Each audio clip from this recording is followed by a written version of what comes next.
Bonjour à tous, c'est le Killer qui vous parle pour une nouvelle review vidéo, aujourd'hui consacrée à un ensemble de jeux Lego Nexo Knights sorti en 2017. Il s'agira de la référence Andimi le 348, le Lenses Twin Joster, ou en français le double tireur de Lens.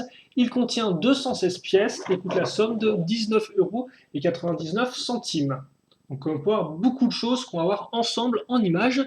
Et donc avant de passer au modèle en lui-même, eh bien, nous allons voir déjà le mode d'emploi qui est ici, comme ceci. Et donc le tout se construit en une quarantaine de petites sous-étapes, comme vous pouvez le voir à ce niveau-là.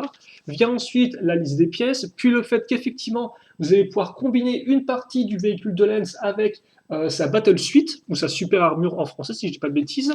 Voilà, donc c'est montré un peu mieux ici, ainsi qu'avec les autres véhicules qui peuvent eux aussi se combiner avec les autres Battle Suites. Ensuite, comment scanner votre bouclier, ou votre Nexo pouvoir dans le jeu.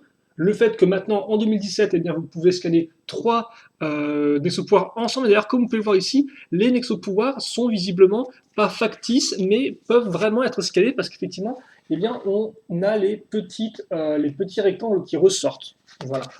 Donc ça se trouve, en fait, c'est pour, vous pouvez sûrement scanner les deux avec le troisième qui est inclus dans le set en même temps. Voilà, et d'autres images. Une pub pour Lego World, c'est-à-dire comme Play World, vous avez aussi un petit code ici pour avoir le véhicule de Lens dans le jeu.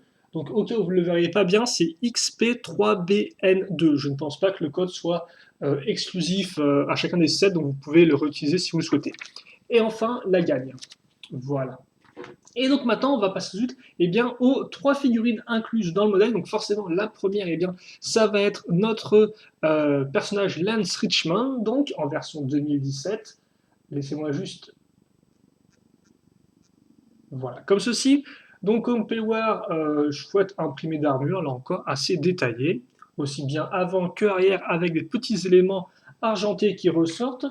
Nouvelle véritable armure, comme vous pouvez le voir, donc nouveau moule pour 2007 avec des petites parties orange transparentes, et là encore deux accroches pour tenon à l'arrière. La tête qui, elle, par contre, n'est pas différente de sa version 2016, et qui forcément a une version avant et une version arrière, même si comme vous pouvez voir, Lens reste toujours souriant quelles que soient les conditions. Et enfin son casque avec, et bien maintenant, la même visière qu'en 2016, mais en version orange transparente. Lens vient aussi donc avec son bouclier et le nexo pouvoir qui va avec. Il s'agit de Goose Bumps, ou en français Attaque de loi, donc d'ailleurs qui est exclusif à ce modèle-là, en termes de boîte de jeu en tout cas. Et pour l'arme, Lens a une lance, vous en doutez bien, qui ressemblera à ceci. Et d'ailleurs, vous pouvez remarquer la nouvelle pièce au bout. Et donc, lance qui peut sembler un peu énorme, vous allez comprendre après pourquoi, parce qu'en effet, cette arme qui fait à peu près 3 fois la taille du personnage sera aussi utilisée en tant que lance sur le véhicule en lui-même. Voilà, donc ce qui explique effectivement le fait que l'arme ne soit pas vraiment adaptée à la figurine et que justement, souvent la figurine tombe du fait du poids assez massif de l'arme, qui d'ailleurs, comme on peut le remarquer, utilise de nouvelles pièces de foreuse. Donc voilà pour l'autre figurine de Lens, entièrement équipée et plutôt efficace. A savoir aussi que Lens revient, ou plutôt réapparaît dans deux autres modèles, donc vous pourrez effectivement aussi le trouver dans le quartier général de Gestro, donc qui est le gros modèle de la vague 1 2007, ainsi que dans le set édition spéciale Lens versus Lightning. Voilà. Toutefois, effectivement, le Lens Twin Booster est la façon la moins chère de choper Lens. On passe ensuite au Lens Bot, donc qui accompagne notre héros partout où il va. Et donc, comme vous pouvez voir, là encore, petite différence par rapport à 2016 en termes de couleur. En effet, les épaulettes passent du blanc au gris foncé et le casque, lui, devient blanc. Pour le reste, c'est pareil, avec toujours la double expression faciale. Et comme on peut remarquer, une accroche à l'arrière pour tenir son petit harpon, qui est quand même plutôt cool et assez pratique. Et rien de plus à dire pour notre ami le Lensbot, qui lui par contre est exclusif à ce set-là. Et autre personnage qui est exclusif à ce set-là pour cette première vague 2017, il s'agit du personnage qui représente les monstres de Pierre, à savoir Rogul, ou Rogul, je ne sais pas trop comment il faut prononcer exactement, alors on va peut-être juste... Alors attendez, parce qu'en fait c'est peut-être un peu trop là, comme ceci. Donc Rogul, effectivement, qui, comme vous pouvez le voir, utilise une nouvelle pièce, entre guillemets, de jambe avec une sorte de tourbillon de rocher. Donc vous pouvez voir, effectivement, le tourbillon en transparence et les rochers par-dessus en relief. Comme vous pouvez voir, des accroches de 4 par 4 tenons, je dirais. Et aussi une expression faciale avant et arrière différente. Donc entre guillemets, une version un peu éteinte, si vous voulez, et une version réveillée. Donc on va voir les deux car en effet, Regul vient avec sa capuche, et donc il rend particulièrement bien comme ceci, je trouve. Et rapidement, je vous montre aussi la version comme ça. Voilà, version un peu plus normale, figée. Et bien évidemment, Regul vient avec une arme. Donc ce sceptre avec une nouvelle pièce d'éclair. Donc vraiment une très belle figurine et en plus exclusif à ce set-là. Pour cette première vague, tout du moins. Donc ça, c'est un des points effectivement intéressants, enfin un des bons points vraiment du set, je pense, c'est la figurine de Regul qui est vraiment très très jolie. On passe maintenant et bien, justement à la seconde partie du modèle en lui-même, excusez-moi, qui n'est autre et bien que le gros du set, à savoir le véhicule de Lens, parce qu'en effet, Regul n'aura pas de véhicule pour lui, il est juste là, donc ce sera vraiment un set centré autour des chevaliers. Et donc un véhicule, on va pas se cacher, qui a un mécanisme 2 en 1, voire 3, voire 4 en 1, et donc justement un véhicule en 2 parties principales. La première, c'est la moto de Lens. Alors, là encore, comme ceci. Donc moto de Lens assez classique comme on peut voir qu'on peut diviser en 3 éléments distincts. Déjà la roue arrière qui comme on peut voir est accrochée dans cette espèce de pièce rectangulaire grâce d'ailleurs à une sorte de barre diamètre main de figurine, donc d'ailleurs ce qui est assez ingénieux je trouve pour accrocher la roue à l'intérieur de cette pièce rectangulaire, voilà. Ensuite vous avez une partie Lego System un peu plus classique avec des pièces comme on peut le voir arrondies ou des nouvelles pièces d'angle avec un côté en diagonale, voilà. Et enfin, pour la roue avant, eh bien, nous aurons des accroches techniques, donc là encore une accroche assez ingénieuse pour fixer la roue avant. La moto n'est pas entièrement terminée parce qu'en effet, on va utiliser les pièces ici et là, donc une sorte de triangle pour accrocher notre vitre et ainsi terminer la moto. Donc, comme on peut voir, le panneau de commande, le siège pour Lens, et puis hormis ça, 2 autres points ou même 3 autres points à noter. Déjà, les parties à l'arrière pour accrocher justement la partie arrière du véhicule. Ensuite, ces pièces d'accroche qui vont aussi être utiles pour fusionner les 2 parties du véhicule ensemble. Et enfin, les 2 pièces noires à ce niveau-là qui permettront d'accrocher les lances. Car en effet, j'en ai parlé en début de vidéo, la lance de lance, vous l'avez en x2 et elle se mettra ici. Et ainsi, vous aurez la moto de Lens qui est entièrement complète. Et vous noterez aussi, par contre, l'usage des couleurs et des formes pour faire effectivement des sortes de bandes de couleurs assez spécifiques et qui prendront tout leur sens lorsqu'on accrochera les 2 parties du véhicule ensemble. Voilà donc la moto de Lens dans toute sa splendeur. Je vais mettre une comparaison de taille avec Lens, que voici. Et donc, comme on peut le voir, c'est vraiment une très, très longue moto. On est d'accord avec ça. Vraiment, en termes de longueur, vous allez voir, même le set en lui-même complet est vraiment très grand. Et donc, oui, là, en termes de dimension, la moto de joute de Lens fait 25 cm de long, 3,5 à peu près de largeur et 4 de hauteur. Comme ceci. Et d'ailleurs, effectivement, pour ceux qui se demanderaient comment ça rend sans lance, sans lance, ça fait 20 cm de long, ce qui reste quand même de bonne taille. Voilà, c'est comme ça. Et bien évidemment, certains pourraient se dire que les roues ont l'air un peu étranges, parce que vraiment, c'est pas des vraies pièces de roues, mais comme vous pouvez voir, il n'y a pas de problème, ça roule sans aucun souci, même sur la surface un peu lisse. Donc il n'y a pas de problème à ce niveau-là. Voilà. Et rapidement, je vous enlève les lances. Et d'ailleurs, comme pouvoir, c'est vraiment facile d'enlever les lances, elles ne se cassent pas ni rien, donc ça c'est plutôt pratique. Voilà, si vous pouvez voir effectivement le véhicule, entre guillemets, en version nature. Et donc voilà pour notre première partie. Notre seconde partie, c'est la partie arrière du véhicule qui ressemble à ceci. Et donc on va pouvoir diviser en 3 parties et qu'on appellera le jetpack ailé de Lensbot. Donc ce gros jetpack, comme on peut le voir, je pense qu'on peut le dire, est divisé en 3 parties, comme je dis, la partie centrale et les parties latérales qui sont symétriques et qui sont forcément les ailes du jetpack en lui-même. On va commencer déjà par l'aspect esthétique. Donc là encore, vous noterez l'usage de pièces et de couleurs différentes et de formes différentes pour créer justement des bandes de couleurs. C'est particulièrement visible avec les éléments blancs ici qui permettent de faire comme une sorte de ligne diagonale qui passerait en dessous, sous la ligne orange, comme vous pouvez le voir. Donc à ce niveau-là, ça rend vraiment bien, je trouve. Vous avez aussi un aileron ici. Et puis pour le reste, maintenant, je pense qu'on peut passer un peu au mécanisme, avec déjà un missile caché à ce niveau que vous pourrez lancer en appuyant dessus, comme ceci. Voilà. Et vous avez bien évidemment, excusez-moi, les réacteurs à l'arrière qui vont aussi faire office de roue, en fait, quand le véhicule changera de forme. Enfin, le dernier point vraiment intéressant, c'est que cette espèce de jetpack est très riche en pièces d'accroche. Vous noterez celle qui est à ce niveau-là, mais aussi celle qui est ici. Voilà.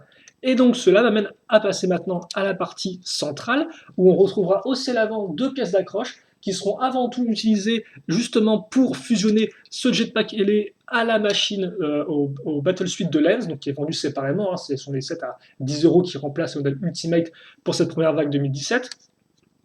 Donc ça, c'est pour les accroches avant. Et à l'arrière, eh bien, vous noterez l'accroche à clip ici, ainsi que, comme vous pouvez voir, une barre qui permettra eh bien d'éjecter la moto de Lens qu'on va fixer ici. Voilà. Vous noterez aussi les deux réacteurs, et ce n'est pas entièrement terminé, parce qu'en effet, maintenant, on va caser cette partie-là. Et donc, comme vous pouvez voir, ces deux espèces de grosses barres permettront là aussi d'enclencher les ailes avec la Battle Suite de Lens, et aussi et surtout, les deux petites pièces dorées que vous voyez à l'avant nous permettent eh bien, d'avoir une accroche pour le Nexo Power, le bouclier en lui-même, ce qui rend plutôt bien. Et donc justement, histoire de terminer avec ce jetpack ailé, les pièces d'accroche là vont se clipser. Ensuite, on va mettre ça comme ceci. Voilà. Et donc là, vous avez la seconde partie du véhicule qui est terminée. Je vais juste utiliser le Lensbot en comparaison peut-être, même s'il est peut-être un peu petit, donc on peut aussi prendre Lens si on le souhaite. En termes de dimension, nous sommes dans du 27 de largeur, 8 de profondeur et 6 de hauteur. Donc effectivement, comme vous pouvez voir, en termes de profondeur, c'est pas non plus, c'est vraiment très entre guillemets plat, quoi, si vous voulez. Et donc notre personnage viendra se positionner à ce niveau-là. Mais ça, je pense qu'on le fera à la fin. Et donc au final, la fin qui va approcher, parce qu'en effet, maintenant, il ne reste plus qu'à fusionner ces véhicules ensemble. Et donc, pour ce faire, c'est très simple. On va juste accrocher ça ici, comme ceci. Donc première accroche faite entre la partie moto et la partie jetpack. Et puis ensuite, on va donc déclipser ça. Et on va justement clipser les ailes aux parties latérales de la moto, donc grâce à la pièce noire d'accroche que je vous ai montré en début un peu avant, comme ceci, et comme ceci. Ensuite, on abaisse la partie, entre guillemets, les barres, voilà, des espèces de poutres un peu métalliques, entre guillemets, et vous avez eh bien, le véhicule terminé. Là encore, je vais vous le montrer rapidement sans les lances, parce qu'effectivement, de base, il faut vraiment mettre les lances au bout pour vraiment finir le véhicule, mais je tiens quand même à vous montrer sans les lances, parce que je trouve qu'il rend plutôt bien sans, en fait, voilà. Parce qu'effectivement, on va peut-être pouvoir reprocher au véhicule qu'il est un peu trop grand, un peu trop long, et je trouve que cette dimension-là, sans les lances à l'avant, eh bien, rend particulièrement bien, même si forcément, on perd un peu du côté spécifique du véhicule, à savoir que c'est le véhicule de Lance Richmond, donc forcément, il y a des grandes lances à l'avant pour faire de l'ajout, quoi. Voilà. Donc voilà pour ça. Et donc là, c'est un 3 en 1 pour l'instant, comme vous pouvez voir, mais on va passer à un 4 en 1. Je vais vous montrer ça très rapidement. D'abord, effectivement, je vais donc mettre les lances dessus. Et donc oui, en termes de dimension, parce qu'effectivement, je ne l'ai pas précisé, notre double tireur de lance fait 29 de long, 9,5 de large et 7,5 de hauteur. Et donc, comme vous pouvez voir, il est vraiment très grand. Par contre, on va lever ça, déplacer un peu la lumière, voilà, comme ça vous allez bien pouvoir le voir. Autre chose que je vais faire avant de passer à la 4e transformation du véhicule, c'est vous montrer rapidement les lignes comment fonctionnent les lignes quand on regarde le modèle de dessus. Et comme vous pouvez voir, eh bien, on a vraiment donc, les lignes blanches qui partent ici, mais on a aussi, si on lève ça, toute la partie bleue, effectivement, qui, entre guillemets, la partie bleue de la moto qui vient s'encastrer dans les parties blanches du jetpack à ce niveau-là, et les parties oranges, elles aussi, qui sont continuées comme ceci vers l'intérieur. Donc on a vraiment, comme vous pouvez le voir, des formes très intéressantes en termes de design, en termes de couleurs, qui se chevauchent, qui se passent un peu dessus, et donc ça fonctionne vraiment très bien, quoi. Je trouve que ça, c'est vraiment très bien réalisé. Comparaison de taille, et là, on va vraiment approcher de la fin. Car en effet, Lens, on va le mettre déjà dans sa moto. Alors, on va laisser passer les mains. Notre lensbot, on est à l'arrière, comme ceci. Et ensuite, ce qu'on va faire, eh bien, c'est qu'on va juste déplier les ailes, les mettre comme ceci, et donc là, eh bien, vous avez le quatrième mode du véhicule, à savoir le double tireur de lens, mais avec les ailes déployées. Et donc vous avez justement là, entre guillemets, un vrai avion, contrairement au jetpack de Lens of Bot, qui était juste effectivement de sorte d'aile volante, hein, un peu dans l'idée. Là, vous avez vraiment, comme vous pouvez voir, une sorte de véhicule qui est beaucoup plus en longueur avec des grandes ailes. Et donc justement, en termes de dimension, là, on est dans du, excusez-moi, dans du 29 de long, 3,5 à 27 de large, donc forcément 3,5 c'est de ça à ça, 27 c'est d'une aile à l'autre, hein, vous comprenez ça je pense, et 7,5 de hauteur. Comme ceci.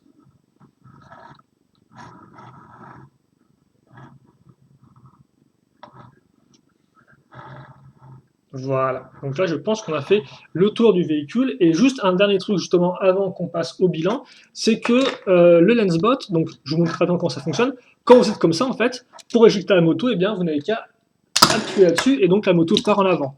Et donc là on repart avec deux véhicules en un. Et donc d'ailleurs aussi, si vous voulez tout savoir, vous pouvez fixer lensbot sur la moto, parce que comme vous pouvez le remarquer, alors je ne sais pas si c'est fait exprès ou pas, mais vous avez pile poil un espace de deux tenons ici, et donc ça fait que lensbot peut être mis à l'arrière sur la moto, et c'est plutôt cool, je trouve. Je ne sais pas ce que vous en pensez, vous, mais les deux compagnons ensemble sur la moto, c'est assez intéressant. C'est vrai qu'effectivement, Lens a plus une préférence pour les cochons, visiblement. Bon, voilà donc pour notre véhicule.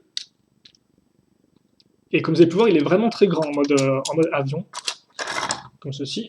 Voilà, je reviens une fois rapidement. Et voilà, hop là. Donc, le bilan sur ce set, qu'est-ce qui est bien, qu'est-ce qui est moins bien, etc. Donc, on va voir ça ensemble. Alors, donc déjà, en termes de figurines, déjà, est-ce que moi, je vous recommande ce set? Eh bien oui, je peux vous recommander parce que je pense que c'est vraiment un set qui est très fun. Alors bon, c'est toujours un peu compliqué de définir ce qui est véritablement fun. En tout cas, c'est un set dont la jouabilité est vraiment exemplaire, je trouve. Voilà. Après, ça ne veut pas non plus dire qu'il est parfait. Et donc, justement, déjà, ce qui est bien, comme vous avez pu le voir, en termes de figurines, c'est la figurine de Robul qui est vraiment très chouette, qui a vraiment une bonne forme, vraiment rien à dire dessus. Le Lensbot sympathique, et Lens c'est aussi une figurine plutôt cool, même si, comme j'ai dit, c'est pas la plus exclusive du lot, là encore, hein, c'est comme en 2016, je pense que c'est une des figurines que vous aurez le plus de fois, donc elle n'a pas non plus ce côté un peu rare qui pourrait être intéressant, mais après, elle est cool. Par contre, ce qui est dommageable, c'est effectivement l'arme. Le fait que son arme, ce soit la lance du véhicule, c'est un peu facile, je trouve, et surtout, bah, là encore, c'est une lance qui est super grande, ce qui était déjà le cas un peu en 2016, mais surtout qui est super lourde. Donc on a juste une sorte de gros machin qui n'est pas vraiment adapté à la figurine. Et ça, je trouve que c'est un peu dommage. J'aurais préféré avoir, moi, une troisième lance juste pour la figurine. Alors ça fait des pièces en plus. Certes, il faut aussi pouvoir l'accrocher sur le véhicule en lui-même, mais j'aurais trouvé ça un peu plus intéressant personnellement. Après, bah, c'est pas le cas. Donc ça, c'est effectivement ce que je trouve un peu dommageable à ce niveau-là. Après, c'est vrai qu'aussi en termes d'accessoires purs, contrairement à l'autre set qui coûte 19,99, ce véhicule-là n'a qu'un seul nexo pouvoir, ce qui peut être dommage pour certaines personnes. Mais bon, on n'est pas là pour faire une comparaison, donc voilà. Et après, on passe bien justement au véhicule. Et le véhicule, comme j'ai dit, le point fort, c'est véritablement, je pense, la jouabilité. C'est ce côté 4 en 1 qui, honnêtement, est super efficace. C'est-à-dire qu'effectivement, si vous avez un frère ou une sœur et que vous jouez avec, vous pouvez chacun avoir votre propre véhicule, vous pouvez assembler, détacher. Comme vous pouvez le voir, vous pouvez vous pouvez couvrir différents types d'environnement, hein. Là, par exemple, la terre ferme ou les airs, par exemple, le ciel.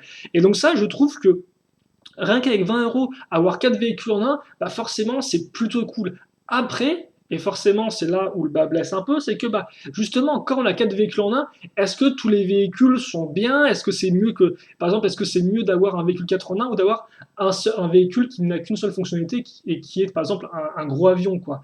Et donc là, forcément, ça pêche un peu à différents niveaux, entre guillemets. Les architectures, par exemple, déjà, la moto, je trouve qu'elle est. Alors, je vais la réenlever, j'aurais peut-être pas dû faire ça.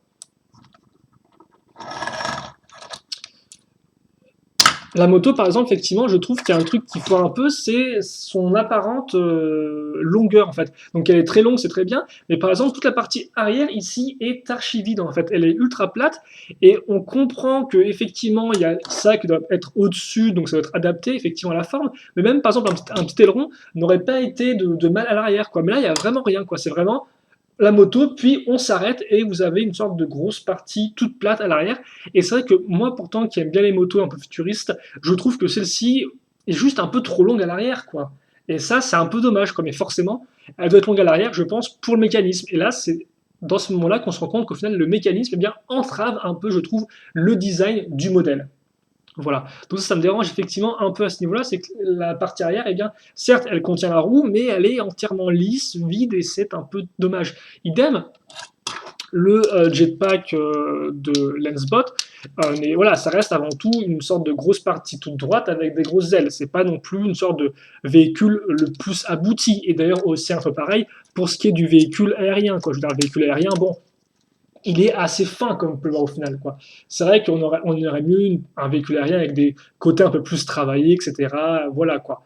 Et c'est vrai que là aussi, le fait est que comme le véhicule doit aussi pouvoir s'assembler avec le Battle Suite, eh bien les designers sont obligés de caser les poutres comme ceci. Et donc là, c'est vrai que je trouve que les poutres qui sont au-dessus de cette partie-là fonctionnent plus ou moins bien avec le reste du design, si vous voulez en fait. C'est un peu étrange, mais c'est vrai qu'effectivement, l'espèce de grosse partie grise qui ressort de la partie centrale du modèle, je trouve que c'est un peu. Bah, ça pourrait être pire, parce que comme on peut le voir, ça suit quand même la forme un peu en triangle du modèle, un peu incliné comme ceci, un peu en biais. Ça suit la forme, certes, mais ça pourrait être mieux, je pense. Voilà. Donc tout ça pour vous dire que, comme vous pouvez le voir, eh bien, il y a ce modèle-là, vous pouvez le juger sous deux aspects différents. L'aspect mécanisme et jouabilité, et dans ce cas-là, moi je trouve qu'il est vraiment impeccable, hein, c'est un 10 sur 10 pour moi à ce niveau-là, c'est vraiment super fun à jouer avec. Ou effectivement, vous le jugez sur l'aspect design. Et là, en effet, c'est où le bas blesse, bah forcément, pour pouvoir casser tous ces mécanismes, toutes ces fonctionnalités, eh bien le design en prend un peu un coup. Voilà, c'est ce que je trouve. Après, toutefois, le design, il faut aussi être très bien, comme je vous l'ai montré. J'aime beaucoup le jeu de couleurs. Je trouve qu'honnêtement, il est vraiment très efficace avec ses formes et tout. Je trouve que c'est très ingénieux. La forme aussi est vraiment fonctionnelle, hein, dynamique, avec le gros roi à l'arrière, les sortes un peu de garde-boue, les petits ailerons, et les pots d'échappement, les grandes lances, etc. Et d'ailleurs, effectivement, c'est vrai que je le préfère un peu sur les grandes lances à l'avant, mais ça, c'est un choix personnel. Et donc tout ça fait qu'on a aussi quand même un bon design. Voilà. Donc au final, vous l'avez compris, un set qui pourrait être peut-être un peu mieux en termes de contenu additionnel au niveau des accessoires, je pense. Une vraie arme pour lens, un second Nexo pouvoir par exemple. Voilà, aussi avec des éléments de design qui peuvent eh bien, en déranger certains, hein, parce que forcément ça fait qu'on a des véhicules entre guillemets un peu plus simples, comme par exemple le mode avec les ailes déployées, mais très clairement une jouabilité vraiment. Alors, non, c'est bien. Mais par contre, vraiment, effectivement, un modèle qui est très jouable et surtout, bah, je trouve, pour 20 euros, qui vaut son prix. Quoi.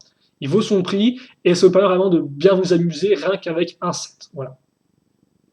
Donc, vous l'avez compris, moi, c'est un véhicule que je peux vous recommander, que j'ai bien aimé, qui n'est pas sans faute, certes, mais qui, honnêtement, est je pense, une bonne représentation de ce qu'est Nexon S 2017, à savoir ce côté un peu multifonction des véhicules, le côté monstre des pierres qui est vraiment très bien représenté, et les nouvelles pièces que vous pouvez avoir. Donc vraiment, un, un très chouette set que je peux vous recommander. Et on se quitte là-dessus, nous. Donc si vous avez des questions, des commentaires, eh bien n'hésitez pas à me les poser, j'y répondrai avec grand plaisir, comme d'habitude. Pour le reste, nous, on se retrouve plus tard pour de prochaines vidéos.